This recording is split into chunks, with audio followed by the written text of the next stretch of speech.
Evening, folks. Thanks for your patience. Just a couple of minutes late tonight. Welcome to the My Left Eye midweek live stream. Hope you're all well. Let us know how you're doing in the chat. We're going to get warmed up in the lounge shortly, just as we wait for people to arrive. Thanks a lot for being here. Don't forget to hit the thumbs up button on the stream. Help us reach more viewers on the algorithm. And the subscribe, notification buttons, etc. You know how it all works by now.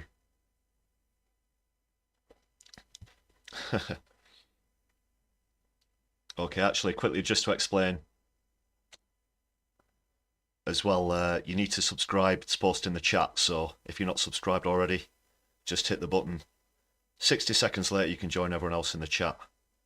We're going to head over to the Fondu lounge for a couple of minutes, just while we wait for people to arrive.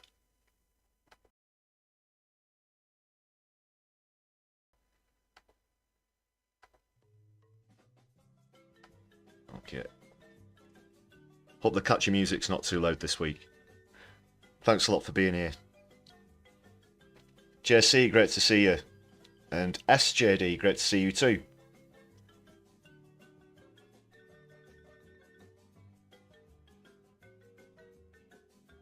Is it just you, or are the Tories trying to get as much, through the pension scheme before they're out? Oh, I'm sure that there's going to be a lot of dodgy dealings going on. They want to make sure that they squeeze every penny out of the positions. We'll be talking a little bit more about that even further into the stream. Thanks a lot for being here tonight, guys.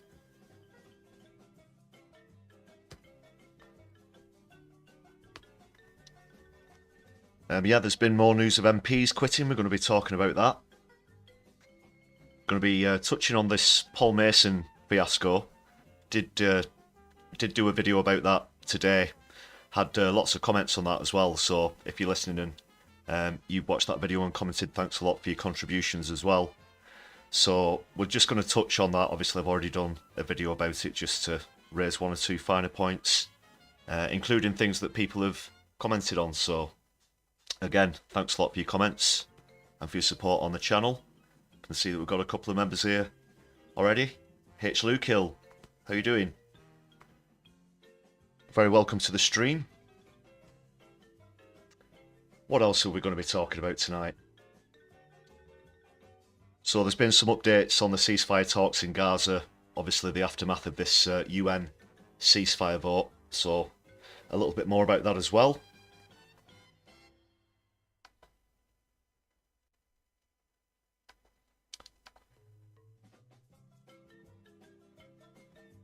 And we'll get cracking in just a minute or two. Just going to give another couple of shout-outs as well. I was watching the No Justice stream last night, and we got a shout-out from Helena on the channel. So thanks a lot for that. And as well to Mithril, who's a supporter of the channel and also an admin on Helena's channel. So that was fantastic for that support. If you don't follow that channel as well, that's No Justice. Do check that channel out as well. That's another fantastic live streamer. So yeah, after you've been with us on the stream tonight, check that out if you're not familiar with No Justice. And shout out to Kev as well, who often appears on that show as well.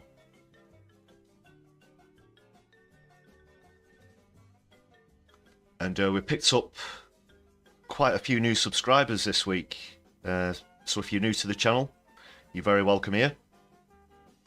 Can see some familiar faces in the chat already. Just looking at Wonder Gupta's comment, this is the party where Jeffrey Epstein, where they're about to walk in, and that's going to be a particularly awkward moment for sure. I don't know what's going to happen there. Maybe he's already been there and he just went back to collect an envelope of money, or goodness knows what. That's pure speculation, of course. Wouldn't surprise me though. Wouldn't put it past this bunch. Not for a moment. So yeah, there's speaking of corruption, there's been a bit of a revelation about some new Tory corruption, which seems to come day after day, as we're all familiar with. It kind of got swept under the rug with the story the other week about when the election might be. Someone apparently let slip in an interview that the election is going to be in October. So while that was going on, there was some stuff about unregistered donations that came out about the Tories, which we're going to be going into as well. So yeah, we'll be diving into clips and articles in just a moment or two. Final reminder, please do hit the thumbs up button if you've not subscribed. Please do so, that means you can join in the chat. Also in the chat, if you've got something you'd like me to read out or a question, something that you'd like us to go into, please do use the super chats. That's a great way to support the channel. We've got the membership, open at the moment as well. There's a couple of tiers of that, including one just for live streams. Please do check those out.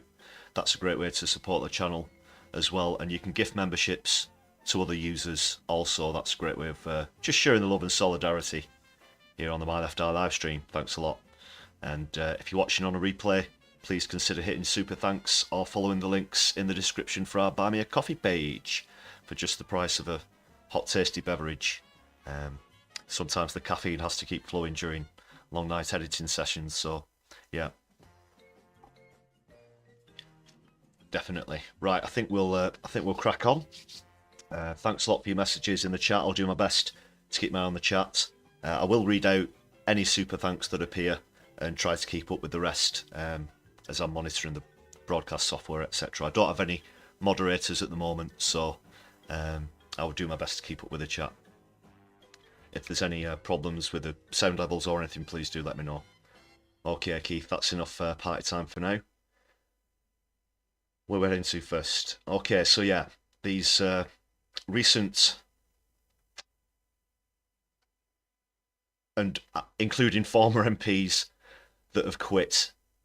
This story came out a couple of days ago. Scott Benson is one of them. There's another couple that have appeared in the last day or two as well. Everybody's jumping ship, it seems.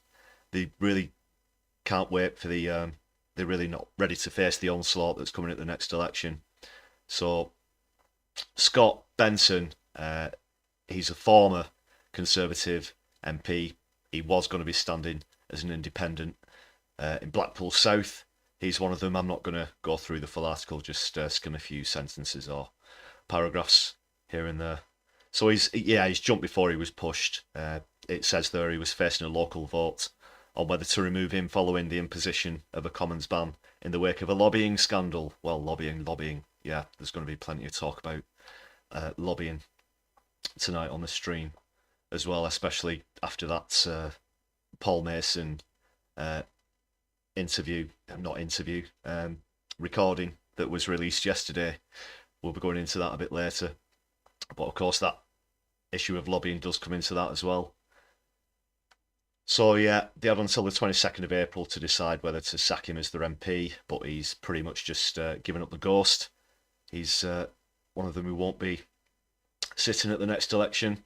Most of the 100 or so MPs that are standing down are from the Tories. Obviously, they're going to take the biggest hit in the election. The Lib Dems got wiped out last time around, so they don't have any further to sink, for example. And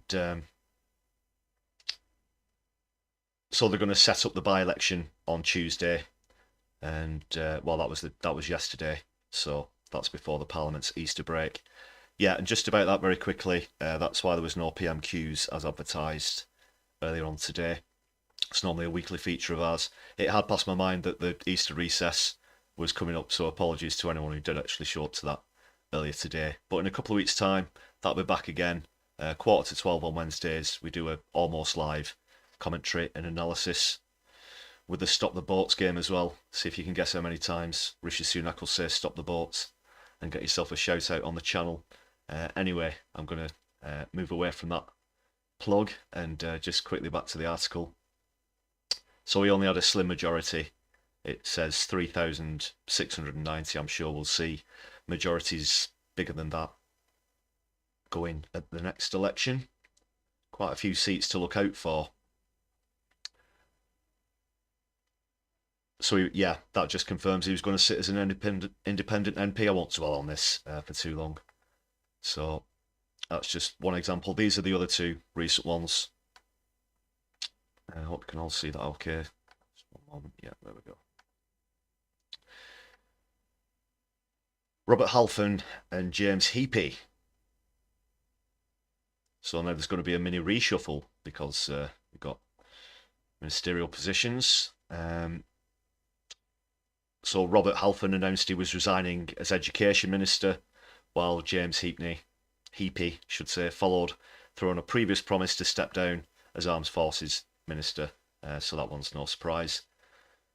In the place, Leo Doherty will become Armed Forces Minister and Luke Hall, Education Minister. Can't say I know too much about them off the top of my head. But I think this line's particularly pertinent. Both MPs have written resignation letters so loyal to Mr. Sunak they could have been penned by number 10. So even on the way out, they've tried to kiss a bit of backside. Maybe they're hoping that if the Tories manage to get in again, if they do lose the next election, that'll put them back in cushy positions. But I'll have to wait and see about that. And yeah, these are just some of the other, well, fairly well-known names that have stepped down. Theresa May, Dominic Raab, other veterans. In fact, I think there's a full list down here. Let's just recap. Like I said, I'm not going to read through these articles in full. What's this part here? Sorry, I've just noticed that. In his resignation letter, Mr. Halfon said he believed there was quiet admiration for Mr. Sunak across the country.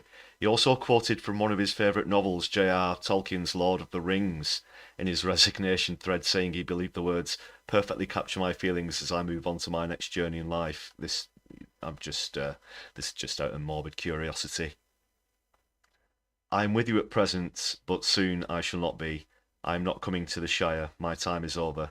It is no longer my task to set things to rights, nor help folk to do so. And as for you, my dear friends, you will need no help. Among the great that you are, and I have no longer any fear at all for any of you. So that's Gandalf. Yeah, trying to compare yourself with Gandalf from Lord of the Rings, bit obscure. And that was actually in his resignation letter as well. Well, I suppose, if he couldn't come up with anything himself, just plagiarise a classic book. That's one of my favourite books as well. Not too keen on seeing that being quoted by a Tory, truth be told. So these are the number of MPs standing down so far, yeah. 98 of them. That's a fair chunk. I'm not sure if this is unprecedented. Could be a record number of MPs that are stepping down before a next election. A lot of them have been expelled for various reasons from the parties and are standing as independents as well, of course. So the Tories on 63, Labour on 16, SNP on 9, Plaid Cymru 1, Greens 1, Sinn Féin 2. So I felt like I was doing the football scores there towards the end. Green 1, Sinn Féin 2. Anyway, yeah, BBC announcer voice. The Greens, incidentally, will actually be standing a candidate in every seat, which hasn't happened before. I think they announced that quite recently. And who knows how that's going to affect the votes. I'm still summing that up, to be honest. I think it's great to have the option. I've voted in constituencies before where there hasn't been a Green candidate. I know people who've been frustrated that they don't have a Green candidate. So that's good to see.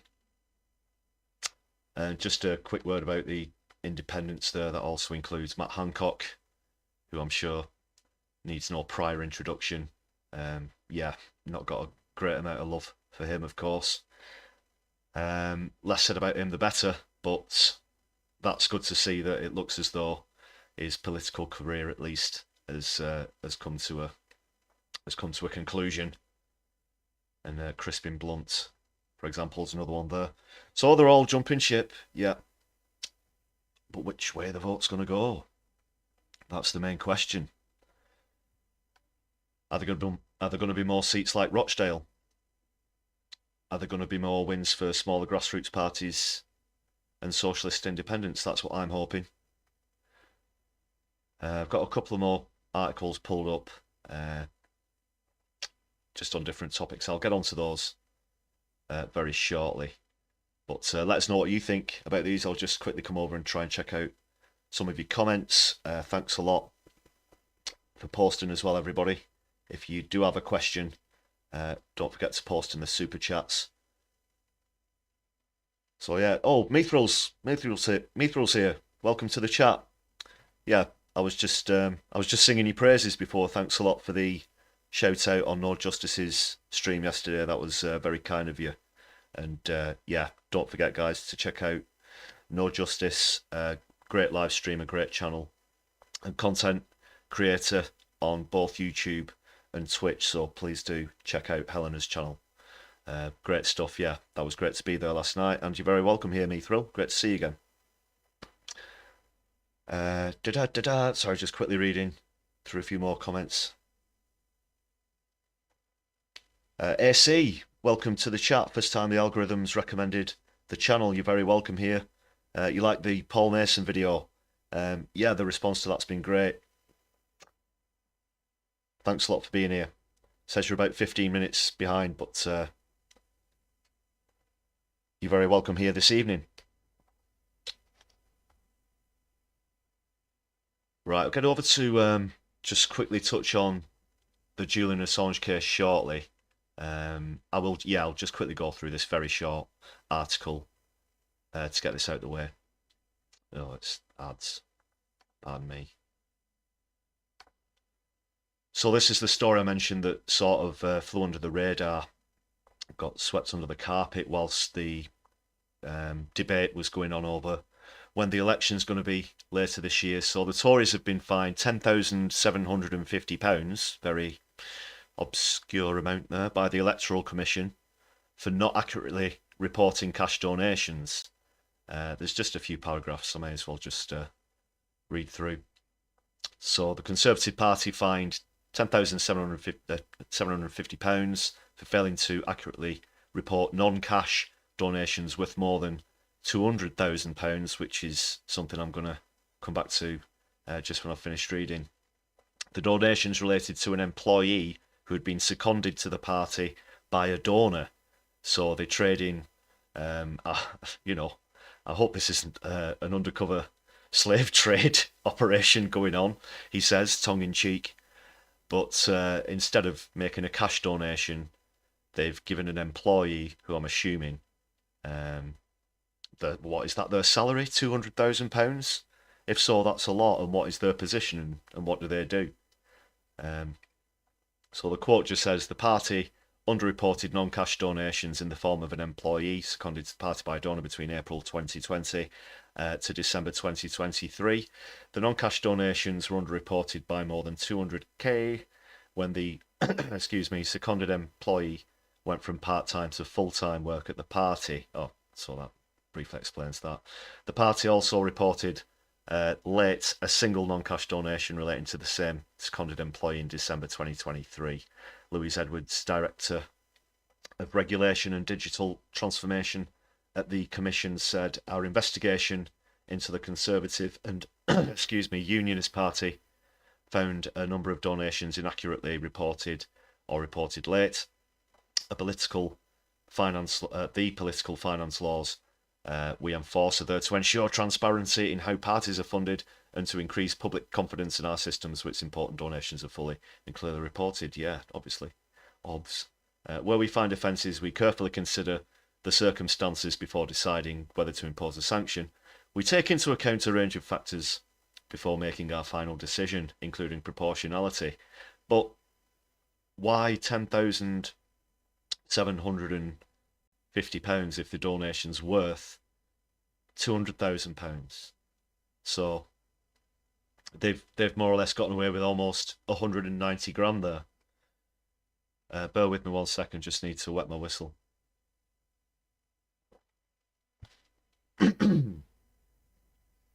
Apologies about that. Wanna Blokies, welcome to the chat. Hope you're well tonight. Yeah, and free Assange. We're going to be coming on to that very shortly in just a moment. Hope you're well this evening. So yeah, that's really not proportionate to the amount that they got, that they received in non-cash donations. So why only £10,750? That's nowhere near. You know, that basically says to anyone who does the same thing, oh, you just have to shave a bit off the top to pay off the Electoral Commission, and then it'll persist. And we know that the Tories will try and get away with as much as they can where this is concerned. So that's as good as getting away with it as far as I'm concerned, if they're only going to be fined a small percentage of that. So that's just something I wanted to throw your way. I did actually mean to include it in the live stream on Sunday, but we got so carried away talking about all the other topics and just wanted to raise that with you. Right, I think it's time for a clip. I've been doing, sorry, that's a few articles in a row. Let's get on to some clips. The first one, yeah, we're going to go to Corbyn first in a recent interview from Declassified UK, where he's talking about the Julian Assange case. I've got another clip of him from outside the courts as the case just came to a conclusion. And we'll hear a little from Stella Assange as well. But first of all, this interview from Declassified UK.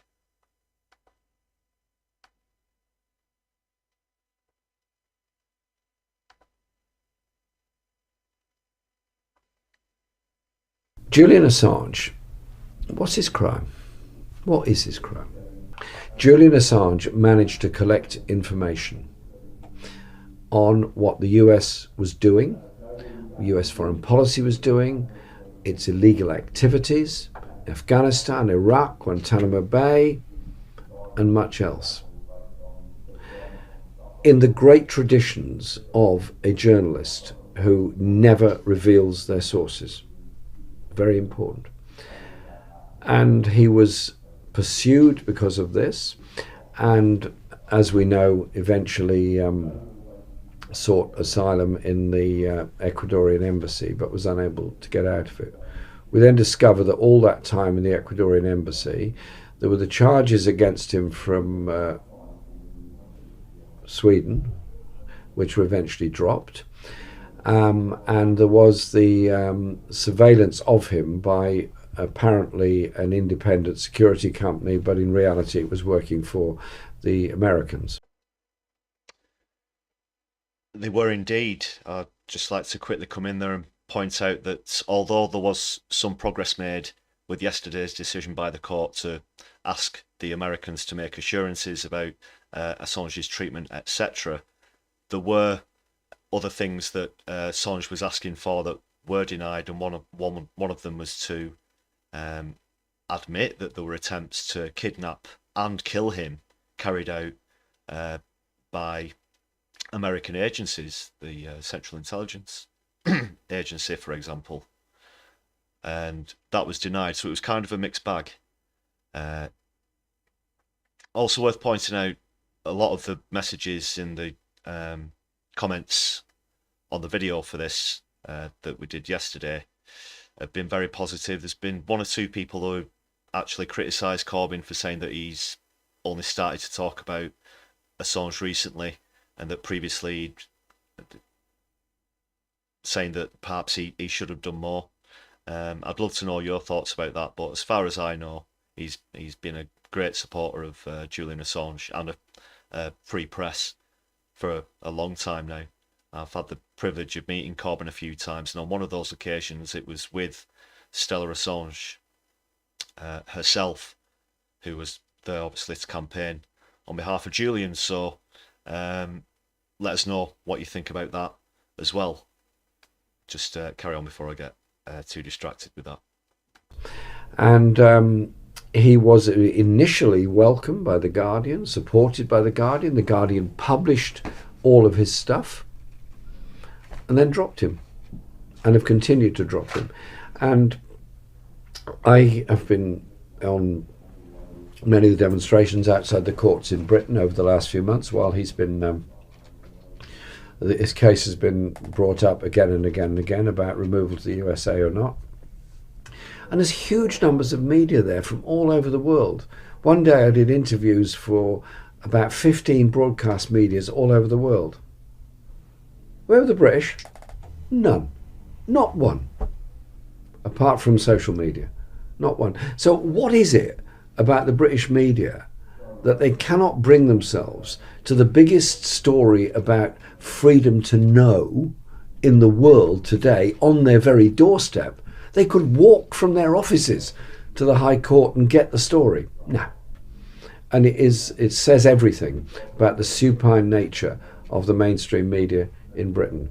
It's not surprising that mistrust of the print media is the highest in Europe in Britain, that the sales of all newspapers are falling very rapidly, and people make their own news through social media, which has its pitfalls and has its dangers. And so Julian Assange is now in a maximum security prison. He's not convicted of anything. There is no unspent conviction that he's got to serve time in prison for. And in Belmarsh, I've been there to see prisons in the past, it's a horrible, horrible place. And he's there with all the dangers to his health that goes with that. And so, yes, I do support Julian Assange. And I was very pleased when Jean-Luc Mélenchon made a very interesting statement yesterday that should the left candidates win a majority in the French National Assembly, he'd be welcome there. And also Andrés Manuel López Obrador, the president of Mexico, raised the voice in support of him, did try and persuade President Trump just before he left office to drop the case against Assange. And when I was in Mexico in January of this year, I took part in the Monera, the daily press conference that the president holds, which is quite a dramatic affair. It lasts about 2 hours, and there's videos and films and chat and discussion and so on. It's a different form of government. And he raised the question again of Julian Assange and made a very passionate appeal, saying that Mexico would welcome Julian Assange and would give him citizenship if he required it.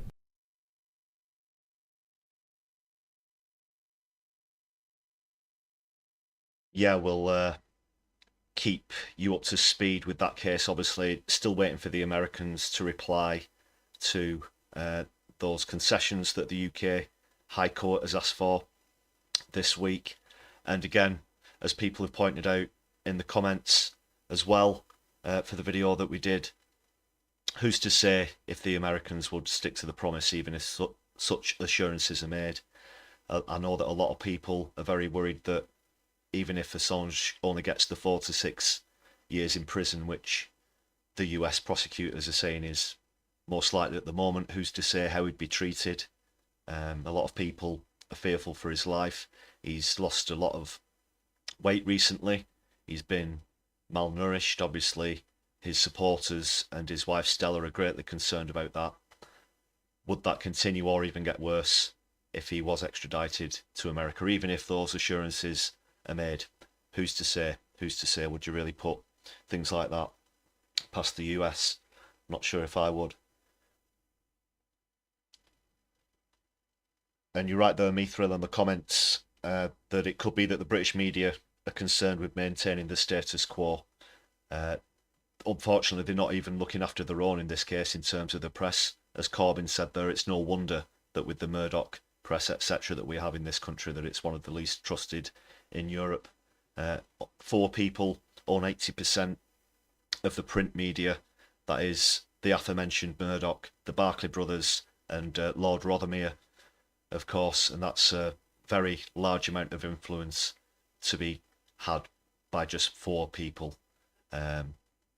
Need to remind ourselves that Murdoch doesn't even pay taxes in this country, yet somehow he seems to think that his influence should let the public mirror his decision for who should be the next Prime Minister, which has happened before, let's be honest, even going back to the 80s with Neil Kinnock, if you remember could the last one out turn the lights off headline. And the 90s as well, with the unlosable election that the Tories won under Major in 93. A lot of that was down to the press as well. Yeah, JC Vascoid. Am I pronouncing that right? I'll just call you JC from now on. Hope that's easier. Yeah, it would be crazy if the Tories just won for some reason. If they still did cling on in the next election. We'll see. We'll see.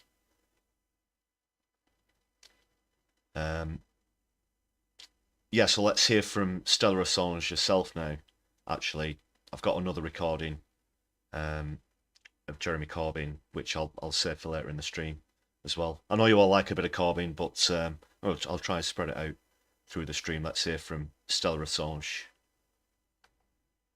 You expose the interests that are driving war.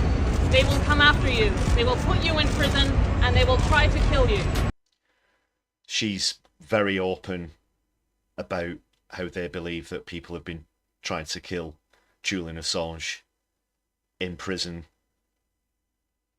in embassies, and obviously this is her husband, you know, obviously she's under a lot of emotional pressure at the moment, going through a terrible time, and is deeply concerned about this. And again, it's not being reported enough in the mainstream press. They're not looking after their own. We've got to have a free press. If it could happen to Julian Assange, it could happen to anyone. And all he's done is tell the truth and expose war crimes. We've all, I'm sure a lot of you are familiar with that helicopter footage that was one of the things that WikiLeaks exposed of the helicopter openly firing on civilians. Even the pilots, you could hear the pilots' interactions on the recording, and one of them said, "We're going to jail, dude." Literally on the recording, they knew how bad it was, how much of a crime it was, and all he did was speak the truth to power. And now look what they're doing to him.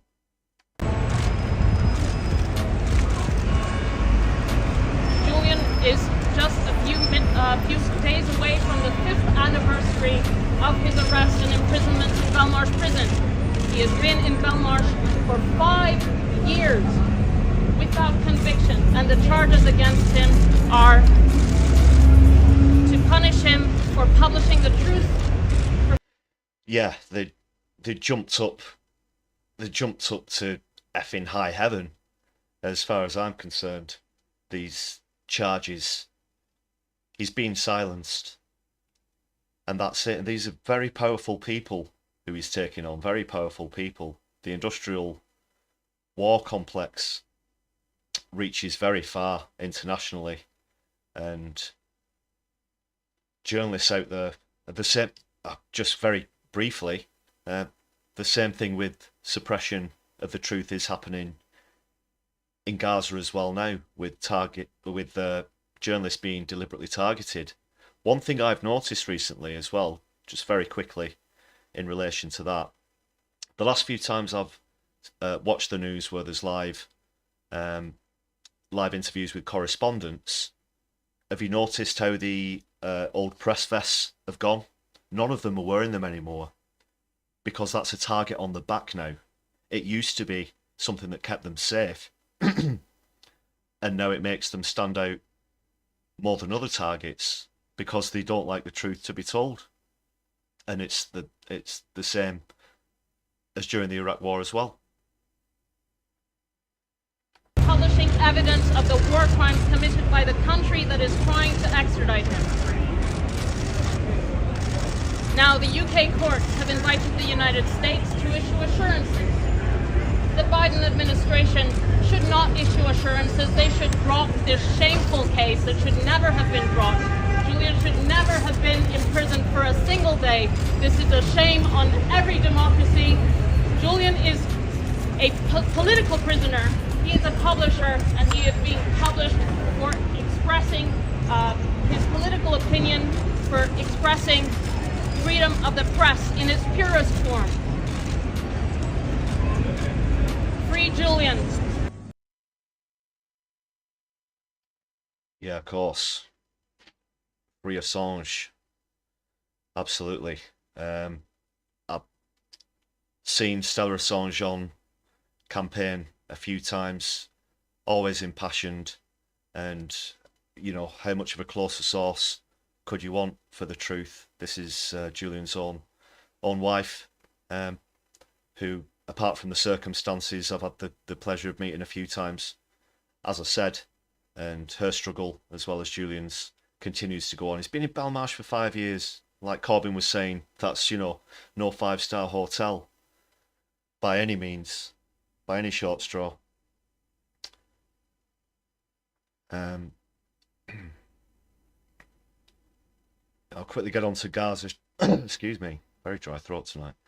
I'll quickly get on to Gaza shortly, and then we'll come back and hear another interview with Jeremy Corbyn about this, as well as the latest in Palestine as well. Just having another quick look at the comments. Yeah, client journalism is the only journalism we get in the UK these days. Yeah, they're all bought and paid for. People are so... they're almost too scared to tell the truth. There's no real... the BBC would call it balance, but there's no real sort of fair representation of things in the press anymore. Everyone's got an agenda or a remit or something, and there are a lot of things that are the truth that you can't even say, and there are a lot of lies that the mainstream media are happy to go along with. You know, I could name quite a few off the top of my head. SJD, yeah, being confined for revealing the truth is scurrily Orwellian. It is, yeah. 1984 was supposed to be fiction, but these people seem to take it as some sort of script. And we do need more of a free press. But hey ho, that's why we have content like the My Left Eye live stream. We're just here to speak the truth to power as well. And you're very welcome to join us here this evening. Just a few quick reminders before we head over to talk about Gaza. Hit the thumbs up button if you've not done so already, and subscribe if you'd like to join in the chat. If you've got a question you'd like me to answer, or something you'd like to read out, or a pertinent point, please do use the super chats, or if you're watching on a replay, use the super thanks, or you can also use the Buy Me a Coffee link to give a one-off contribution for the price of a hot beverage. And check out our membership packages as well, available from just 99p. Thanks a lot. Sorry, that was a lot to get out there.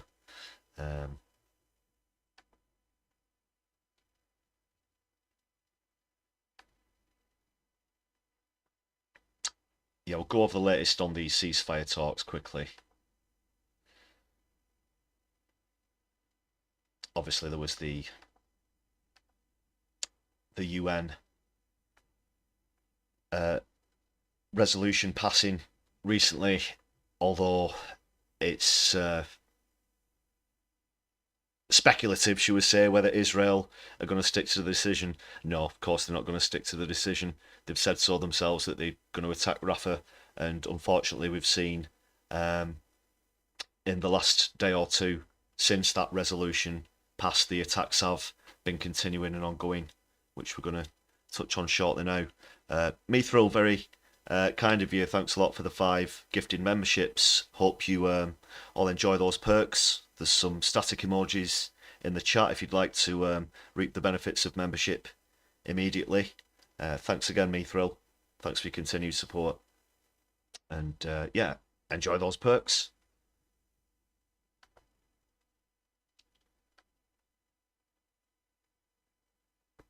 Well, the headline, you know, this is just an Israel says story, which we know how much truth you can pin on that. So they're claiming that the resolution has actually damaged ceasefire talks, which is completely counterintuitive, if you ask me, as we just see that picture of some of the latest displacements in Rafah.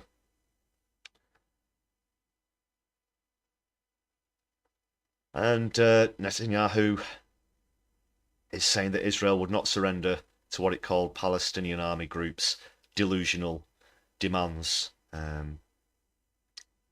All the resolution was for a ceasefire during the Islam festival of Ramadan, of course, which would be, well, about another 13 days or so now, I believe. Not a great amount of time. Obviously, better than a continued bombardment, but that seems to be what's happening anyway. These decisions by the UN aren't thoroughly enforceable. It seems to be left up to the nation states themselves to come to an agreement about what to do if there's going to be any military intervention, for example.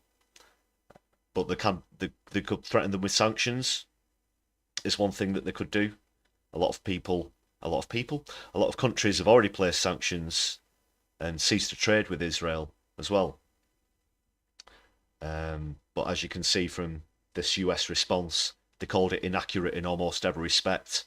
And now they're normally thick as thieves, aren't they really, America and Israel? You're starting to see now the distance is growing between them, and these disagreements are coming into the open now, into the press. They're having these open bits of back and forth in the press, and that's being revealed. Israel are going to be left alone politically. I mean, as in by themselves. They're going to have very few allies left, or none at all, as this occupation continues. And now even the United States of America are saying, now look, enough is enough. They've been backing them for so long now, having previously vetoed so many other resolutions, etc. Let's not forget the billions in aid that they give, as well as weaponry. So could this be the start of a turn? I mentioned on the live stream before that I think they've definitely had it with Netanyahu. That goes without saying. And what's the Benny Gantz, is it? Who apparently is who the Americans would rather have in charge. And as has happened previously, just ask Henry Kissinger. Sorry, he's dead now. But how many times have America decided, if they wanted to change the leader of a foreign nation, that they simply make it so, whether they were rightfully democratically elected or not? So if America decides that, and I'm not going to say that there's going to be any assassination or anything, just to be very clear about that, they could try and force him out politically and replace him with someone who plays ball more than Netanyahu is at the moment. And that's always the question: is the tail wagging the dog? Are Israel in America's pocket? Some people claim it's the other way around, etc. Don't want to get into any crazy tin hat theories. Don't worry, this isn't an Alex Jones type program. Just in case you were worried. No. Okay, so the State Department spokesman's insisted that Hamas's response had been prepared before the Security Council vote on Monday. And the Israeli military, meanwhile, said it had confirmed that the deputy leader of Hamas's military wing, Marwan Issa, was killed in a strike on a tunnel complex beneath a refugee camp a couple of weeks ago. They've checked the intelligence, and he was eliminated. They're just some of the stats about the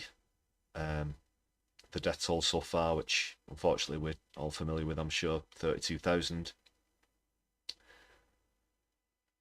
Right, okay, so this is more about the actual negotiations. This is what I was looking to get at. Israel have basically thrown the toys out the pram, of course, over this resolution decision. And if someone does or says something they don't like, they're instantly labelled an anti-Semite, as I'm sure all aware. It says that Israel have reacted furiously after the UN Security Council adopted, for the first time, a resolution calling for an immediate ceasefire in the war in Gaza, following months of deadlock over the issue, of course. It passed 14-0, one abstention. That was the States, of course. I'll just skim through this. A sign of its increasing frustration at the way Israel is conducting the war, the US abstained, saying it fully supported the key objectives In protest, Israel cancelled a planned visit by an Israeli delegation to Washington to discuss its planned ground offensive in the southern city of Rafah, where more than 1 million people have sought shelter. Well, it's nearer to 2 million, isn't it? About 1.7, 1.8 million. The US has warned that full-scale assault could cause a humanitarian catastrophe. Netanyahu, of course, said that he was going to go into Rafah, whatever the decision. But that whole thing about the Israeli delegates not going over to the States, it's, you know, kind of like, oh, well, we're not coming there. It's so base and so childish. That's not based, by the way, base as in, you know, very low sort of comeback. Hamas put out a statement rejecting the latest truce plan put forward by mediators from the US, Qatar and Egypt in direct talks in Doha. The main reasons that either side have rejected the terms so far are that Israel have demanded to have a full list of all of the hostages, which Hamas said would be logistically impossible to know who they are, exactly where they are. On the other side, Hamas were calling for Israel to leave Palestine in its entirety, which is obviously something that would be great if it could happen. But they're saying, both sides are saying that it's too much to ask. The group said it was sticking to its original demands for a permanent ceasefire that would lead to a full withdrawal of Israeli forces from Gaza and the return of displaced Palestinians to their homes. Also, Israel have, of course, demanded that all of the hostages be returned. There's around 130 of those remaining at the moment, I believe. And there was a massive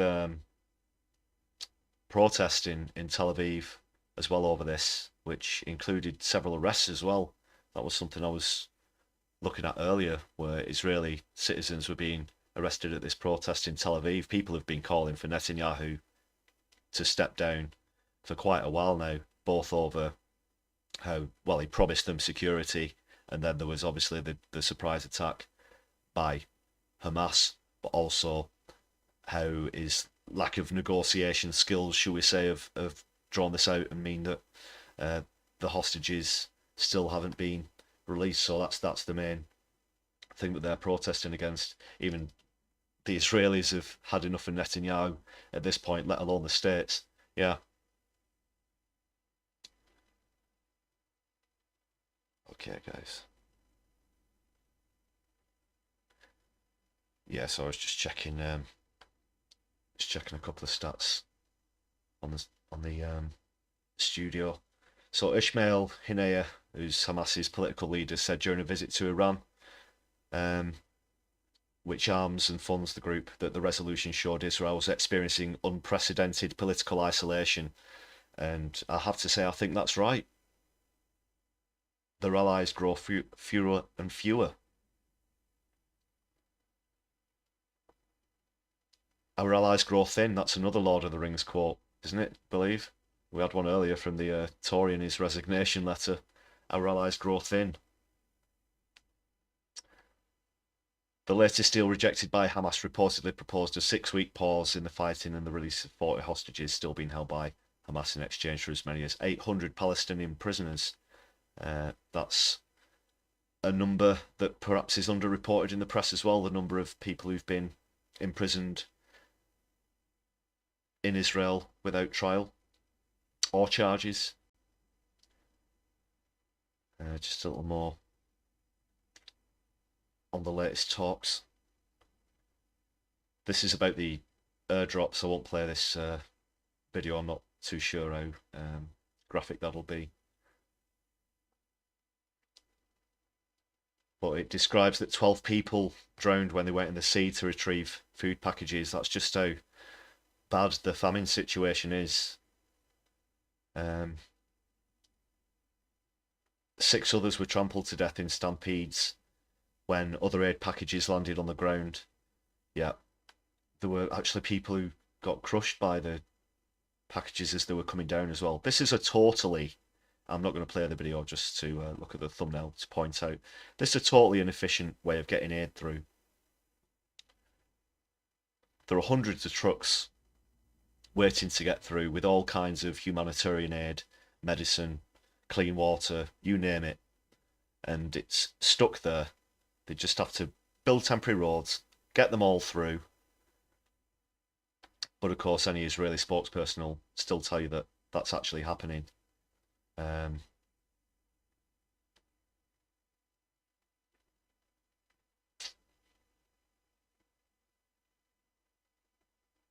Statement provided no further details about the incidents. However, video footage appeared to show the drowning of at least one person after an airdrop off a beach near the northern town of Beit Lahia on Monday.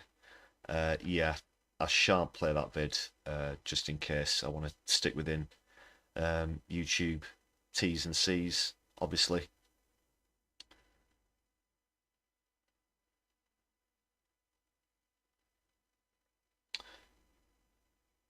Yeah, you're right, SJD, in the comments. Calling criticism of the Israeli government anti-Semitic is one hell of a get-out-of-jail-free card, and it's obviously bullshit conflation. It is. Speaking of which, should we just quickly go through that Paul Mason recording again?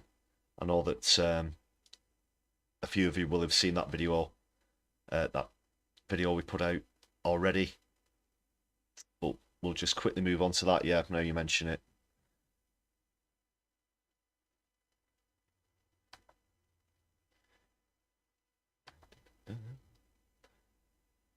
All right, so this is the recording, the same one I used in the vid yesterday.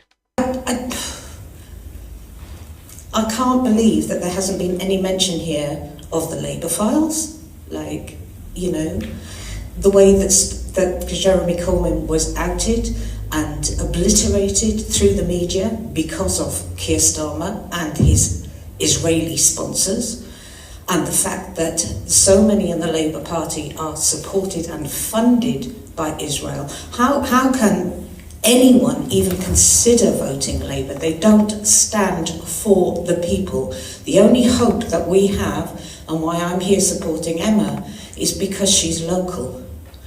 She would have stood for Labour again, but Starmer and his Israeli body didn't want her standing, and that's been the case, as we've seen, across the country.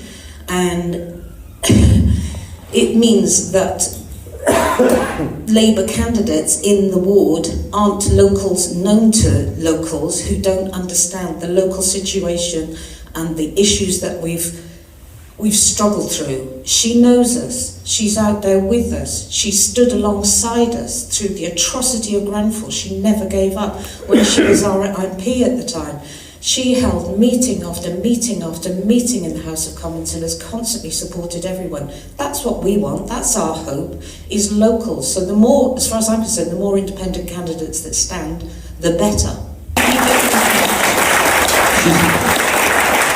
She's asked me to keep it. Have you ever seen that episode of The Simpsons where Homer's at his workstation and Lenny and a few others lean in and they say, "Get ready, guys. He's about to do something stupid"? Yeah, that'd be happening like literally right now. For those of you who haven't heard Paul Mason's response to that, perfectly fair point, it has to be said. Do strap yourselves into your chairs. This is unbelievable. Brief and punching. I'm afraid I will, because see, why didn't you just say Jew? Why didn't you just say Jew? He didn't dance. Oh God. I've heard this quite a few times now, and I still can't believe that he jumped straight in there with that. It's just so obvious and obviously untrue. And you can't just say that to people because they've pointed out a fair point that you don't happen to like, because it implicates the person who you're trying to brown nose, i.e. Keith Starmer. And it's still, yeah. Well, I'm lost for words. I'll just keep it playing. And because no, why didn't you just say he's a Jewish agent? Why didn't you just say? Because that's what you mean, isn't it? Yes, and I'll say to you, anybody in this room who wants to be part of a... Couldn't anyone listening live, or if you on a replay in the comments, please let me know what in the bloody hell a Jewish agent is supposed to be? A Jewish agent. What does that even mean? What does that even mean? She's talking about the lobbying scandal. Some people are saying almost 2 million quid that we know of has gone to the shadow cabinet from Israeli lobbies. 50 grand to Starmer. That is what the lady was talking about. That it's just so out there. And he used to seem like a fairly decent socialist. This is a thing about Paul Mason.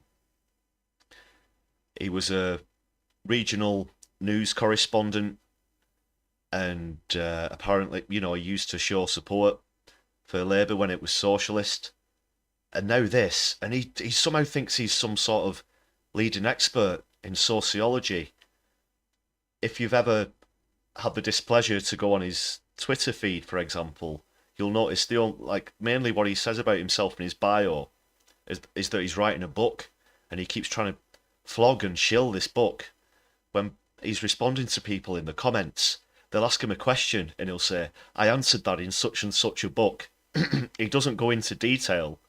It's like he's just saying this ridiculous bollocks, excusez-moi français, just to be able to get some eyes on him so that he can get into arguments on social media and plug his book. Excuse me, I'm going to have to have a drink, excuse me. It's too much. Paul Mason, what have you done to me? Oh. Now, I know that this, you know, what Zionists say and all the rest of it is ridiculous, but I think this might have actually fried my brain to a certain extent. Paul Mason. It's just... yeah, you're right, Mithril, he does sound like a real Londoner. Funnily enough, good point, Mithril. Right, I've bumped into him in person, okay? And I remember this, but I remember the exact date, okay? It was the 5th of November, 2022, and there was a massive coalition march in London that I was on, and I was one of the stewards on the march. I was also there with JSO, and just as we were turning onto one of the bridges, having started on Embankment, he's on the corner. I noticed him, Paul Mason, and I was doing a bit of a call and response chant thing on a megaphone, and I just couldn't help myself. I accidentally left the megaphone on. Already being aware of Mason's reputation at that point, I should make you aware. But I just said, and Paul Mason's there, and a few people on the march sort of rubbernecked and looked around, but he looked a bit shaken, like I think he was hoping that he'd stand there and wouldn't get noticed. But he seemed to have this very serious look on his face, and when I did call him out by name, he didn't sort of look at me and come over and go, oh yeah, nice one, nice march or everything. There were loads of organisations on the march, I should point out as well. The whole march itself probably went on, in terms of distance, for about half a mile and was really well attended. So that's my story about that little incident or interaction, as it were, with Paul Mason. But he was like, he was filming very seriously, and I know this was only like a fleeting moment, and I'm not gonna make too much out of it. But he seemed to be filming without having an interest or passion for the march itself, if you know what I mean. And that was in London, yeah. So that was thanks a lot for reminding me about that, Mithril. Yeah, I've not thought about that for quite a while, actually, to tell you the truth. Well, there you go. Small world in activism. Sometimes. Let's just hear the rest of this pish. Left, where you go around saying that Starmer is an Israeli agent. I just want to take it back a couple of seconds there, because I've noticed this, having seen the clip a few times. The way that he lowers his voice when he says Starmer is an Israeli agent, as though perhaps one of his handlers or something might come in the room, and having heard him say that, would he'd immediately be smothered and set upon by a group of lackeys, who knows. But the way that Starmer is, like, it's so unspeakable that someone would actually suggest that Starmer is lobbied by Israel, which is what she actually said. She didn't. I don't think she used the word agent or whatever he's implying at all. But do you notice this? Who wants to be part of a left where you go around saying that Starmer is an Israeli agent? It's an Israeli. You can't say it out loud. I'll get into trouble with the boss. I mean, yeah. And this interjection, she didn't say that. Didn't say that. She didn't say that. She didn't say it. That isn't what she said. He's just openly trying to put words in her mouth. I don't know how many people were at this meeting. You can kind of tell from the round of applause that the lady got that it was more than a few. And the background comments and the gasps that you can hear, they just can't believe it any more than I can. What's been said. A lot of the comments that we've had on the video as well have pointed out that they can't wait to see if he stands against Corbyn in Islington. I really hope that is officially the popcorn seat for what is going to be the coverage of the election on the channel as well. Really hope that Mason does stand against Corbyn. Whoever Labour puts up, you know, they're going to get an absolute walloping. But the fact that this has happened, treat yourself to an extra large bag of popcorn or whatever other snack of choice is, and just enjoy that result, you know, because it will be a very bittersweet election, let's put it that way. Even if the Tories do go out, we could just be getting more of the same in with Starmer, of course, but this could be one of the silver linings of the cloud to take away, that you'd get the pleasure of seeing Mason up on that stage whilst Corbyn's making a victory speech. As I pointed out in some of the replies to the comments earlier on the video, I've got no doubt that when he gets his arse handed to him, he'll go straight on social media and start to do the same thing again. He'll accuse everyone in Islington North of being a racist, including the anti-racist groups that Jeremy Corbyn supports. I've got no doubt. There's just, I think he's gone full tilt now with this. And the main question, I guess, at the end of the day is, was he faking it before, or has he had a genuine change of heart? Has he been bribed, or what, for whatever reason, now that he's taken a firm right-wing neoliberal stance, having claimed to follow socialist causes before? He also claims to be an expert on the left sociologically, but if you've ever seen any of the excerpts of stuff he's put out or shared on social media, or that very interesting graph that he came up with trying to link organisations and individuals with Russia and whatnot, he doesn't know his arse from his elbow. You know, he wouldn't know that. He probably couldn't even tell you the difference between Marxism and far right conservatism at this point. He's just so, his political and moral compass has just gone haywire. But what do you think? Was he actually genuine before? And if so, what's made him change his mind? Or was he just faking it? Was he just faking it the whole time? If you want to do that, fine. Form a party together, form an alliance, support Emma, but don't bother supporting the Labour Party, because we are anti-racist. So he's doing this thing that Starmer was doing on a clip this week as well. The Ford report, which obviously is very damning for Starmer and a lot of his cohorts, you know, they acted against Corbyn and the Labour Party. He thinks that actually shows that he's saved Labour from racism, when in fact the opposite of true. The Ford report shows that all of the accusations of anti-Semitism were rubbish, by about two people. Two people actually ended up getting disciplined for it. 80% of the complaints came from the same person. people were making complaints about people that weren't even in the Labour Party or supported them or had ever even voted for them. This kind of thing. And Starmer and Mason alike somehow thinks that this shows that no, they've really clamped down on racism in the party when it was all just manufactured before.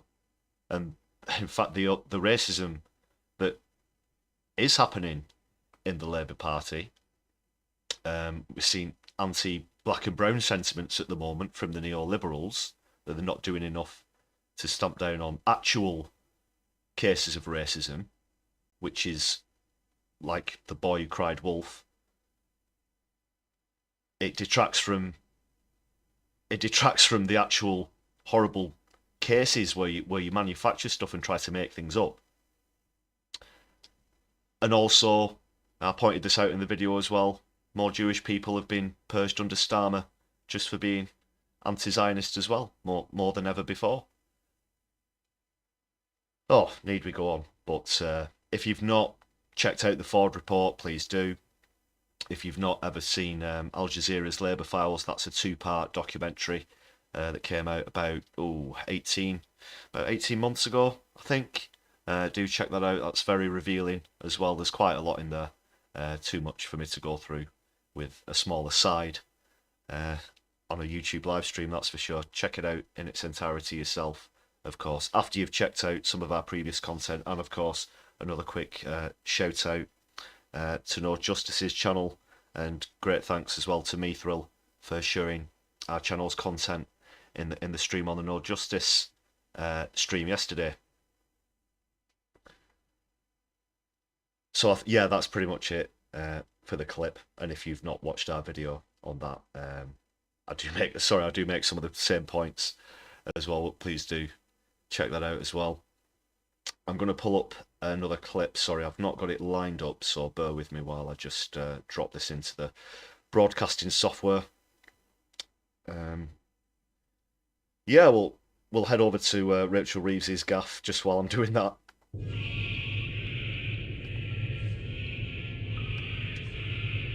Party time with Rachel Reeves.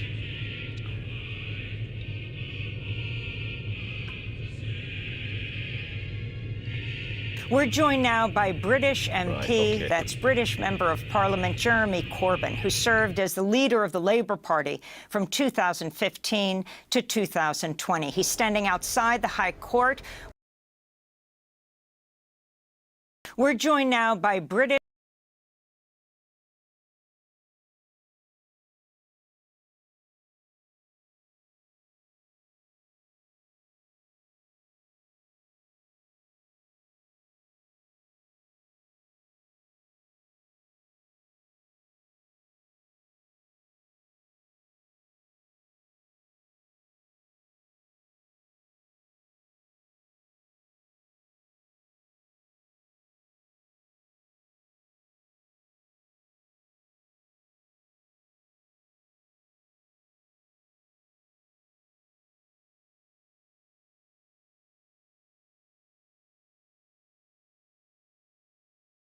MP, that's British Member of Parliament Jeremy Corbyn, who served as the leader of the Labour Party from 2015 to 2020. He's standing outside the High Court. Welcome back to Democracy Now! MP Corbyn, if you could start off by responding to the court's decision, and if you can explain it in lay terms. Thanks, Amy, and it's a real pleasure to be on the programme with you. And this morning there was a decision by the court which, as Stella has pointed out, effectively invites the USA to give some assurances. But it also gives the opportunity for a further appeal by Julian against his removal to the USA. But if we can sort of unpick the whole thing, the reality is the pressure needs to now go on to the Biden administration, go on to President Biden to say, look, you are trying to get somebody extradited from Britain under the Espionage Act, the same act that was used against Daniel Ellsberg, to be put into a supermax prison for the rest of his life, a death penalty. Why? Because he told the truth about Afghanistan, about Iraq, because he told uncomfortable truths about many other issues around the world. And if Julian goes down for this, every serious journalist around the world is going to be slightly more cautious about exposing war crimes, exposing corporate greed and so many other things. And so I appeal, if I may, through you and your audience on Democracy Now!, we need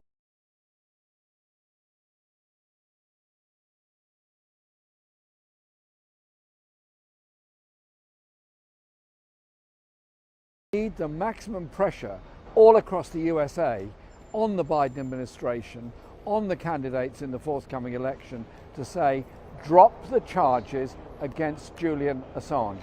We've had a big crowd outside the High Court here, and the date has been set for return here on May the 20th, and we'll obviously be back here. But I should also say the support for Julian is growing. We've got good decisions out of the European Parliament, that's the European Union Parliament. We've also got good decisions out of the Council of Europe, which is a parliamentary assembly, I'm a member of it, of all European countries. We've also got the support of a significant number of governments around the world, Mexico, Brazil, Colombia, and so on, all around the world. And so we have got through today. We've got a slight move forward, but it's no more than that. It's now up to us, all of us, who believe in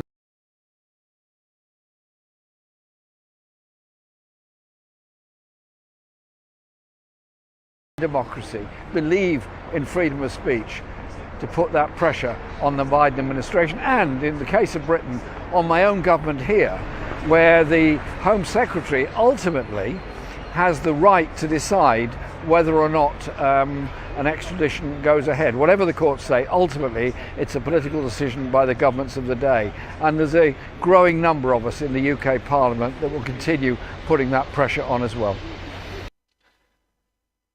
Yeah, apologies, I was muted there. Thanks for pointing that out, Mithril. I was just asking if the volume was loud enough for you, because it was coming through a bit quiet in my headphones. Notice how Democracy Now! Can't spell Labour. Yeah, they don't spell it with the U, do they? The American spelling. This is the country who rejected the 1/3 pounder burger because they thought it was smaller than a quarter pounder burger. No offence to Americans or anything. So yeah, that's just they'll probably get a lot of complaints at their end if they spell it with a U, and the Americans will be saying that they've spelt Labour wrong. Probably that's why they do it. And Jeremy Corbyn, you mentioned the support for Julian among institutions in the European Union. How likely would it be, regardless if the British authorities and the courts decide to extradite him, that the European Court of Human Rights might intervene in the case?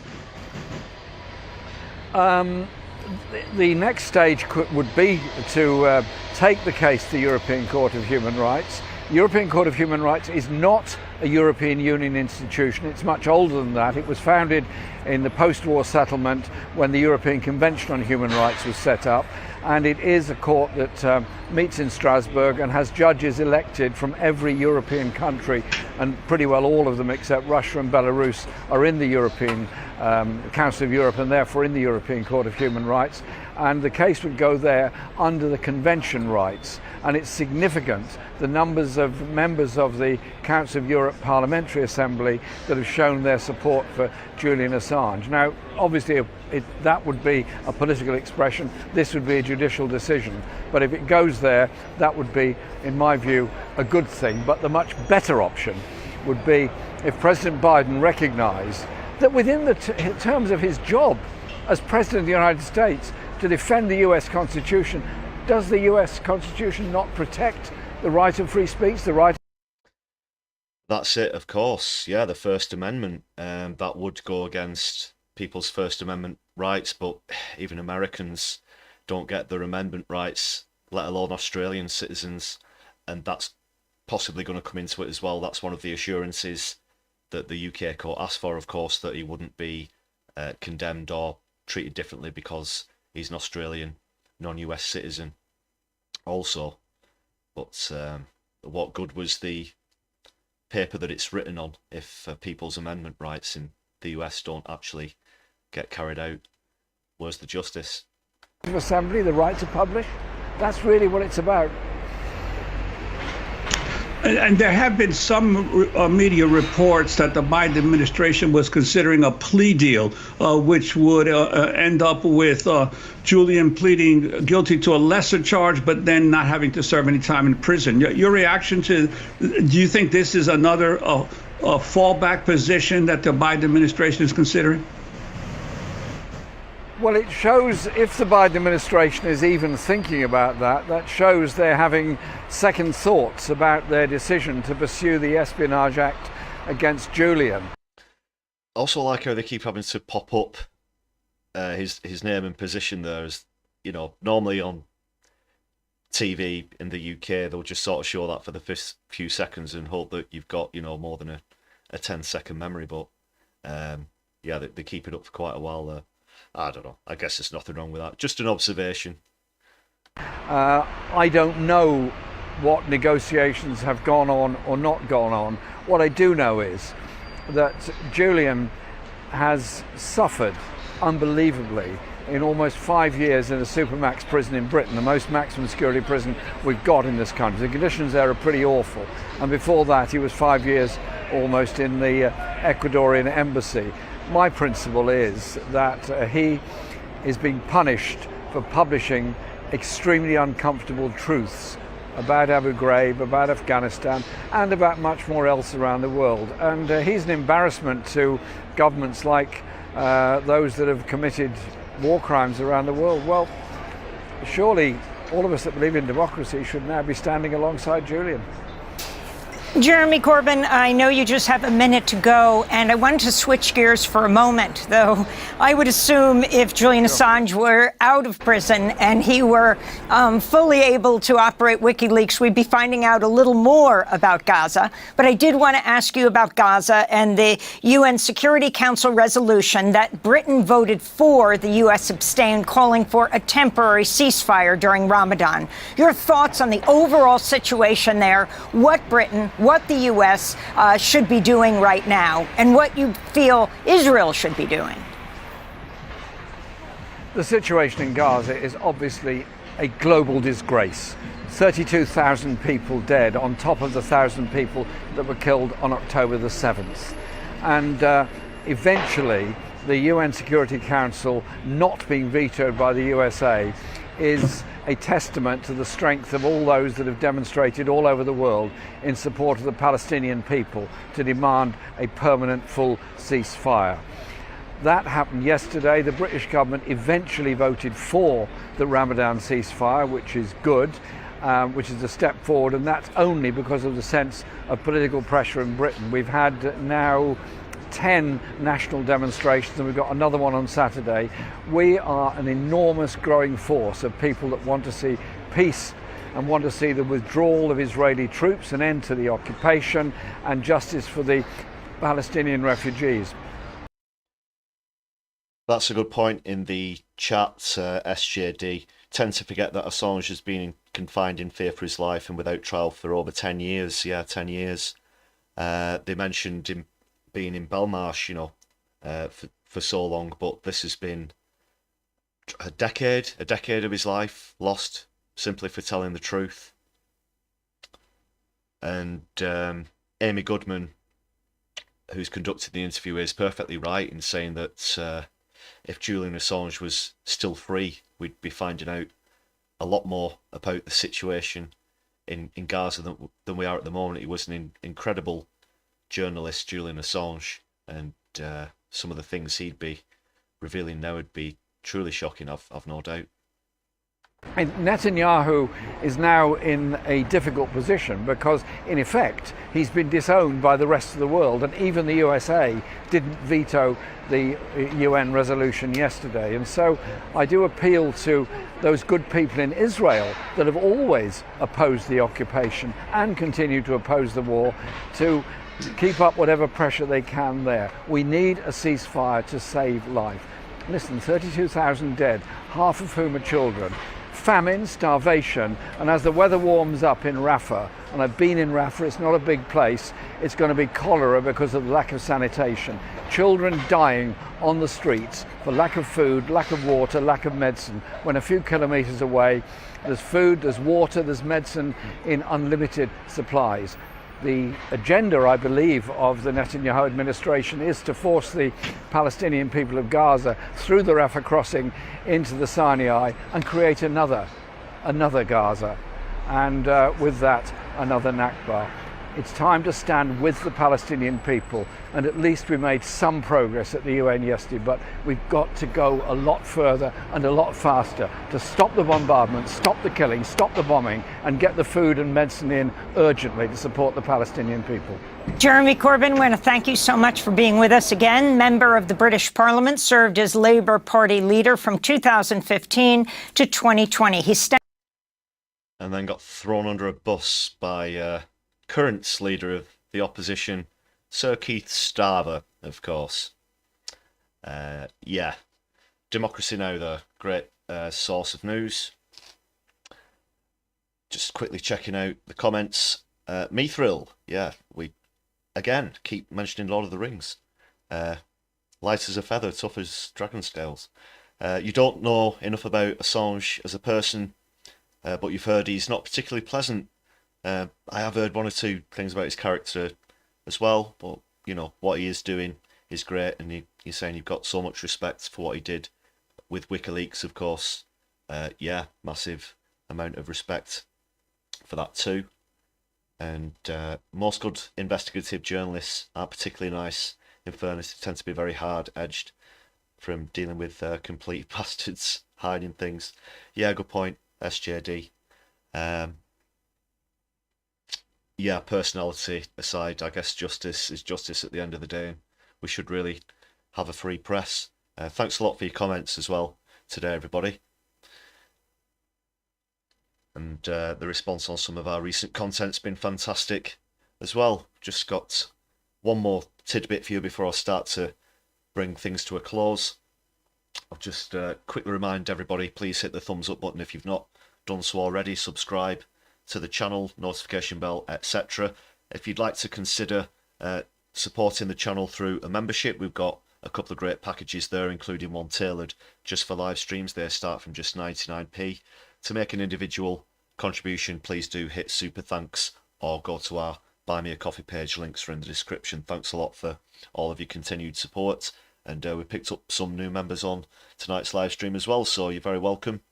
Hope you'll start to enjoy those perks as well.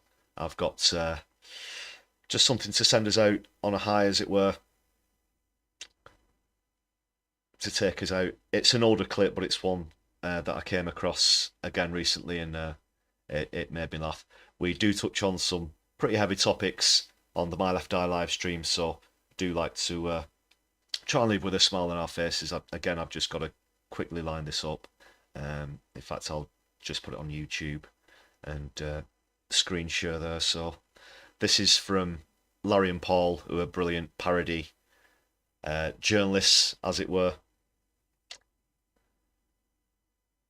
And speaking of MPs quitting, as we were at the top of the live stream, one of them who's certainly, no doubt in my mind, going to get another pasting at the general election, who's going to be leaving whether he likes it or not, is 30p Lee Anderson, who of course has been about in the news again recently for the wrong reasons. Did you see his, incidentally, not done a video about this or anything myself, but I noticed on social media this weird rant that he had about lawnmowers while he was wearing a jumper with his own name on it, which was just particularly bizarre. But the quicker that we see the back of 30p Lee, the better. And in this Larry and Paul video, apparently he's been named Britain's brainiest, so that's quite a turnout for the books, I'm sure you'll agree.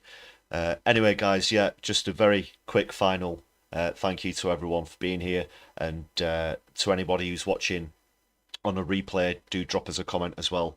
Let us know your thoughts. Our next scheduled stream, public stream, is going to be on Sunday evening, as usual. Between now and then, I'm going to try and squeeze in a members-only live stream or two, so that's something to look out for. But of course, when you hit that notification bell, you don't miss out on a thing. Just let me get this lined up. If you will bear with me for a brief moment. Oh, that's not too bad actually. I'll just zoom in a little more for you.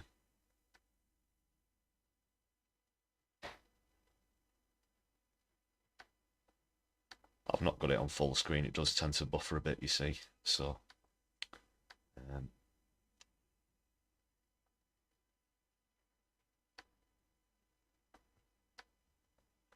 there we go. Close enough. You can see that well enough there. Alright, so until next time, folks, I'll see you out with this clip. Yeah, it's been a fun one tonight. There's going to be more midweek live streams and members-only live streams to come. So this is Larry and Paul.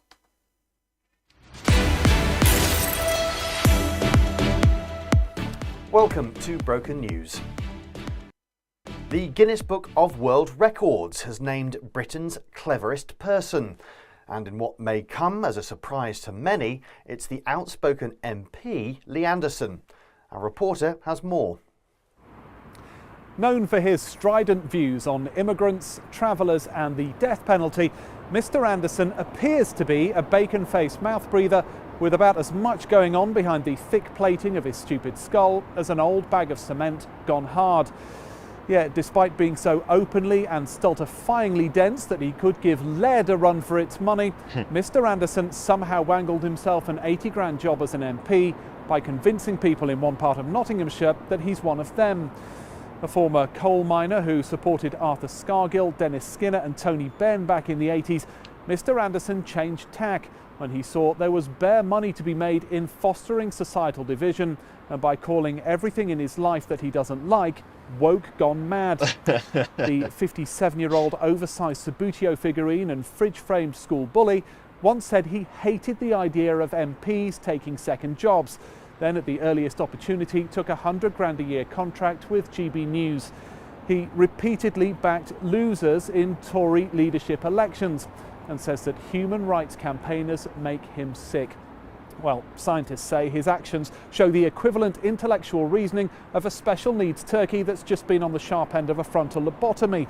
And Mr Anderson joins the ranks of fellow mono-brain-celled meatbags Nadine Dorries, Andrea Jenkins and Brendan Clark-Smith, who are thick as big donkey dicks, yet somehow end up representing British voters. Back to you. Wolf from Gladiators, thank you. Well, in a statement released a few moments ago, the Guinness Book of World Records said, despite his fairly obvious shortcomings in the brainial region, his ability to get caught out faking a door knock, and thinking you can feed a full-grown human for 7 pence, Mr Anderson has thrived. And there can be no other explanation for this other than he's some sort of secret genius. What a lovely story. That's all from Broken News. You're up to date.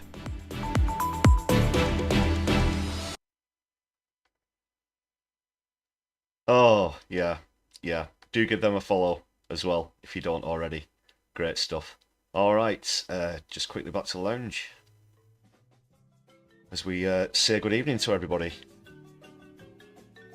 Yeah, thanks a lot, One of Flokies, Mithril, SJD, Andy, good evening to you as well. You've not had a shout out yet. Thanks to everybody else who's been in the chat this evening. Thanks a lot, Mithril, for those gift memberships as well. And hope you all enjoy your perks. As I said, Martin Arnold, hope you're doing well tonight also. JC, Coop, hope you're all well. Hope we'll see you next time on the My Left Eye live stream. Until next time, keep an eye out for yourselves. Have yourselves a good evening.